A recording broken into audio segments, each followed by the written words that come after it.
الله وبركاته. الحمد لله رب العالمين والعاقبة للمتقين ولا عدوان إلا على الظالمين. أشهد أن لا إله إلا الله وحده لا شريك له وأشهد أن محمدا عبده ورسوله لا نبي بعده.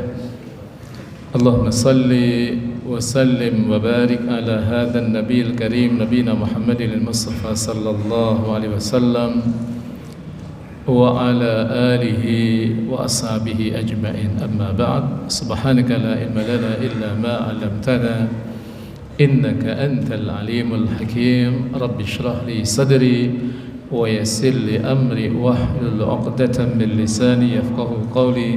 اللهم علمنا ما ينفعنا وانفعنا ما علمتنا ya rabbal alamin. Ma'asyiral hadirin wal hadirat, Bapak Ibu sekalian jamaah salat Isya dan salat tarawih Masjid At-Taqwa yang saya hormati dan Allah Ta'ala muliakan.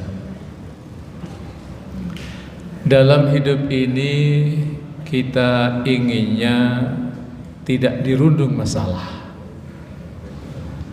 Akan tetapi karakteristik kehidupan di dunia itu pasti tidak lepas dari masalah.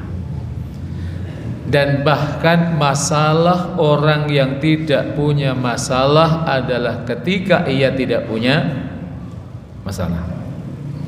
Saya ulangi, masalah orang yang tidak punya masalah adalah ketika ia tidak punya masalah. Dulu ada seorang ibu-ibu, seorang guru besar dalam bidang psikologi, namanya Profesor Zakiyah Darajat. Itu beliau pernah cerita kepada saya. Saya pernah berinteraksi dengan beliau. Beliau pernah menangani satu kasus keluarga. Ada pasangan suami istri 25 tahun menikah, tidak pernah berantem, Pak. Tapi nggak pernah berantem itulah justru dianggap sebagai satu masalah. Jadi masalah orang yang tidak punya masalah adalah ketika ia tidak punya masalah. Tapi tentunya kita ingin meminimalisir masalah itu. Dan itu syariat Islam mengajarkan kepada kita bagaimana agar kita bisa melepaskan diri dari masalah kita. Apakah itu masalah keluarga, apakah itu masalah materi, masalah penyakit dan lain sebagainya. Cara yang dianjurkan oleh Rasul sallallahu alaihi wasallam adalah dengan memperbanyak istighfar. Apalagi sekarang kita berada di bulan Ramadan. Ada satu hadis, yang hadis ini diriwayatkan oleh Imam Ahmad, Imam Abu Dawud dari sahabat Rasul sallallahu alaihi wasallam yang bernama Abdullah ibnu Abbas radhiyallahu anhu. Siapa Abdullah ibnu Abbas ini? Sepupu Rasul, dan sekaligus beliau mendapatkan pendidikan dari Rasul sallallahu alaihi wasallam, dan dengan kecerdasannya dan izin Allah beliau masuk dari satu sahabat yang namanya Abdullah yang terkenal dengan kecerdasannya dan hafizul Quran. Ada kelompok yang disebut dengan Al-Abadilah Al-Arba'ah. Jadi nama sahabat yang namanya Abdullah, yang empat yang pinter-pinter, satu namanya Abdullah ibnu Umar, dua namanya Abdullah ibnu Zubair, tiga namanya Abdullah ibnu Amr, dan satu lagi adalah Abdullah ibnu Abbas. Qala, ia berkata, apa yang beliau katakan? Qala Nabi sallallahu alaihi wasallam, Nabi bersabda, man lazimal istighfara ja'alallahu lahu min kulli hammin farja wa min kulli dhiqin makhraja wa razaqahu min haitsu la yahtasib. Perhatikan lagi. Siapa orangnya yang melanggengkan istighfar, ia setiap hari selalu memohon ampun kepada Allah. Kalau Rasul sallallahu alaihi wasallam itu limit minimalnya setiap hari membaca istighfar itu 70 kali. Hadis riwayat Bukhari, ada di dalam kitab Riyadhus Shalihin. Rasul sallallahu alaihi wasallam bersabda, "Inni la astaghfirullah wa atubu ilaihi kulla yaumin aktsar min 70 marrah." Aku itu setiap hari selalu beristighfar dan bertaubat kepada Allah, limit minimalnya adalah 70 kali. Maka dalam riwayat lain dikatakan mi'ata marrah, yaitu 100 kali. Kalau Bapak Ibu biasanya istighfar setiap hari berapa kali Bapak Ibu? Halo? Ada 70 kali atau kurang? Atau rata-rata hanya 15 kali? Jadi setiap habis sholat baca istighfar 3 kali, kali 5 jadi 15. Tapi Rasul itu minimal 70 kali. Nah, 3 kekuatan istighfar itu kata Rasul sallallahu alaihi wasallam adalah ja'alallahu lahu min kulli hammin faraja. Allah akan menjadikan baginya setiap hammin, kesedihan itu Allah berikan faraja, Allah berikan kelapangan.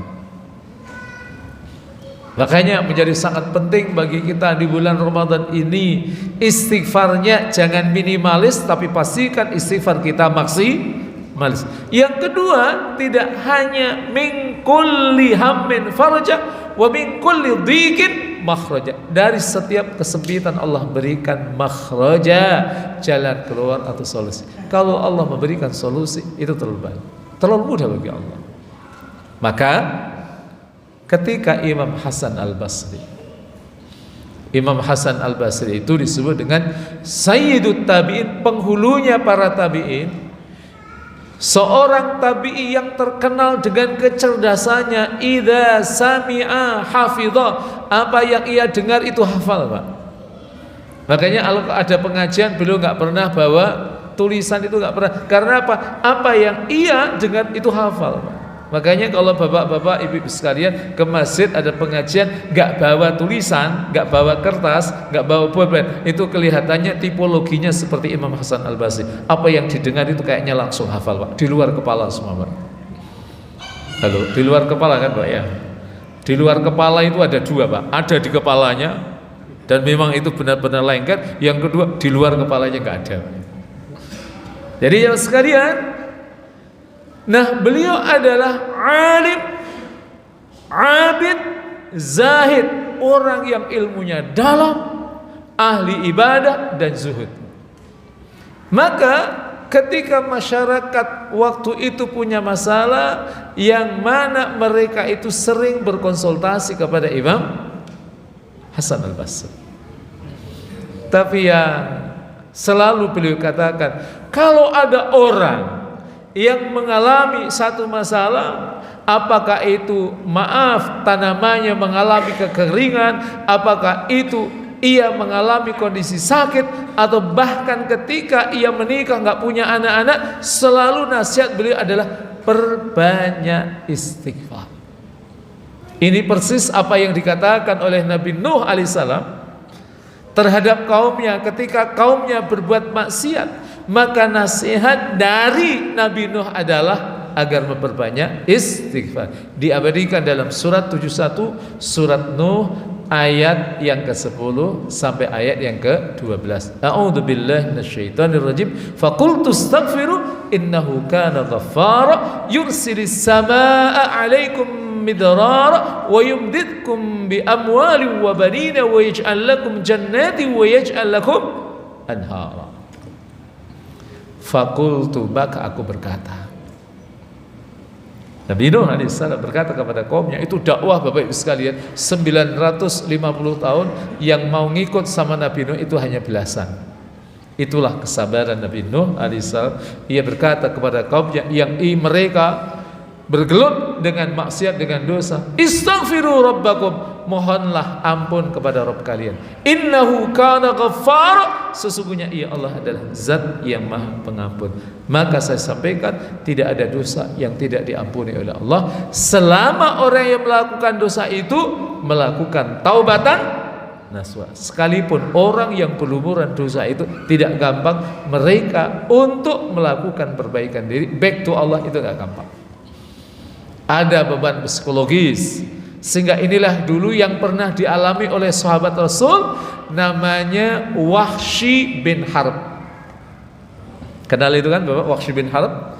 Siapa Wahsy bin Harb? Wahsy bin Harb adalah ia seorang sahabat Rasul yang sebelum masuk Islam itu dia pernah membunuh orang yang sangat dicintai oleh Rasulullah sallallahu alaihi wasallam, paman Rasulullah sallallahu alaihi wasallam yang bernama Hamzah bin Abdul Muttalib. Ketika dia ada secercah hidayah, Pak, ia mau taubat, ia mau masuk Islam, itu berat, Pak. Mau tanya sama Rasul tentang kondisinya yang ingin taubat dan ingin masuk Islam, gak berani. Akhirnya ia minta tolong sama istrinya, wahai istriku, tolong sampaikan isi hatiku kepada Muhammad, aku ingin bertaubat dan aku ingin masuk Islam. Akhirnya istrinya berangkat. Jadi kadang-kadang itu suami tidak jauh lebih berani dari istrinya. Ada masyarakat tertentu, saya nggak tahu kalau di sini ada nggak suami yang istrinya tidak itu lebih berani dari suaminya. Ada atau tidak, Pak? Halo, ada atau tidak? Nah, kalau ada itu bukan perkara baru. Dulu pada masa sahabat itu sudah ada, Pak.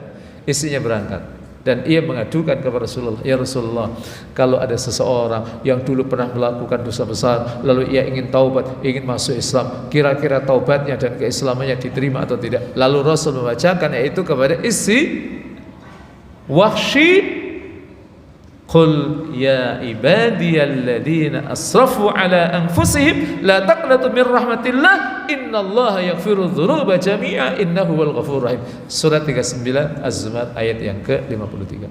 Kata Muhammad, wahai hamba-hambaku yang telah melampaui batas atas diri mereka, janganlah kalian berputus asa dari rahmat Allah. Innallaha yaghfiru dzunuba jami'a, sesungguhnya Allah itu mengampuni dosa semuanya selama orang bertaubat dengan taubatan nasuha, termasuk orang yang melakukan kesyirikan sebelum ia meninggal, kok dia taubat sama Allah dengan taubatan nasuha, dosanya dimaafkan. Konteks Allah tidak mengampuni dosa orang yang melakukan kesyirikan itu kalau ia melakukan kesyirikan dan saat meninggal dunia ia berpegang pada kesyirikannya, enggak bertaubat, maka Allah tidak ampuni.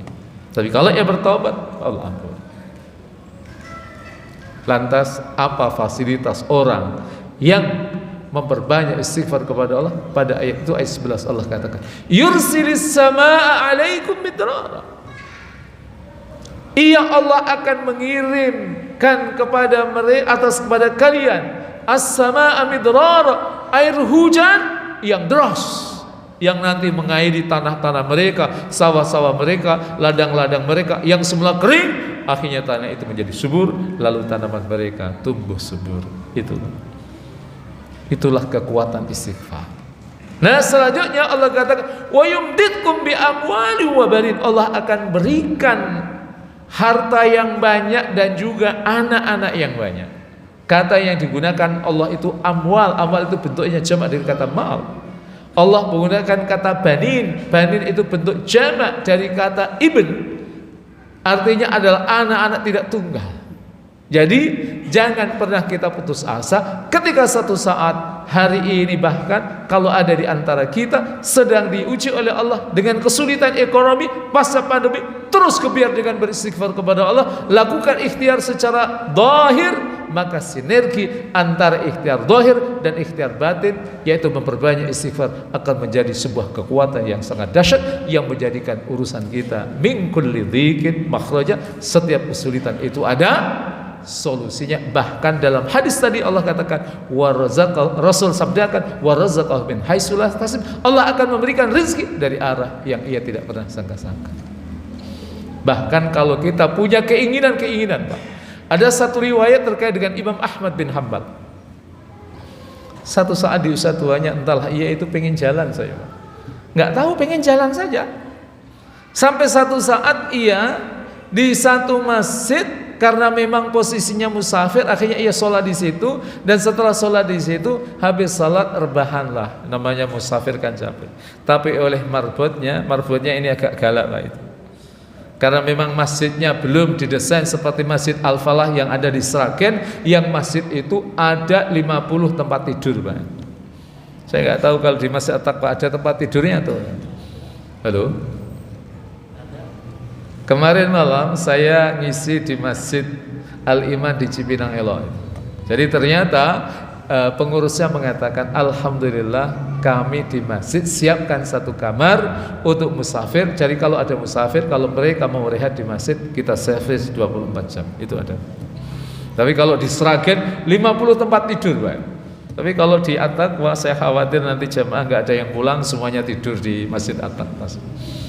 Apa yang terjadi? Ini diusir, nggak boleh tidur-tiduran di masjid. Akhirnya beliau keluar di teras karena capek tidur-tiduran, diusir lagi. Akhirnya ada seseorang yang ia berprofesi sebagai tukang roti. Ia tahu, ia sedang usir. Wahai Tuan, silahkan kau singgah saja, kau istirahat di tempatku. Aku ada satu kamar yang bisa engkau gunakan untuk rehab.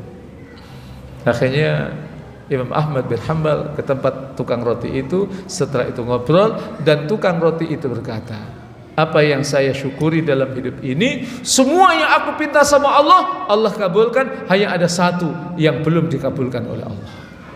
Apa yang belum dikabulkan oleh Allah itu, yaitu aku ingin bertemu ulama yang paling alim pada masa saya, dan ulama itu namanya adalah Imam Ahmad bin Hanbal.